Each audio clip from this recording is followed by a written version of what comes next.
We're gonna go to a quadruped position. It's really important that you get this set up right and that your arms aren't too far out in front of you or too far under you, and the same with your knees. So a good quadruped position is our toes are curled under us, my knees are directly under my hips, my hands are directly under my shoulders. So from here, what I'm gonna do is I'm gonna push my chest away from the floor.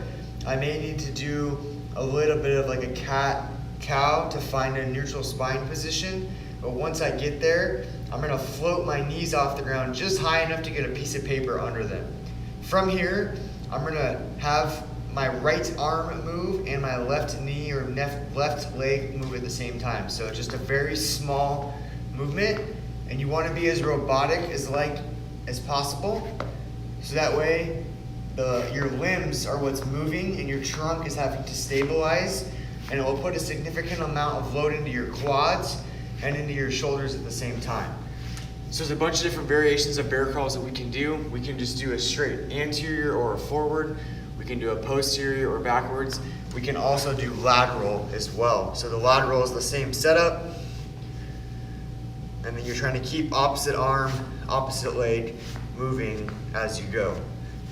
Do your best to keep your knees as low as possible to the ground. You're trying to minimize the sway.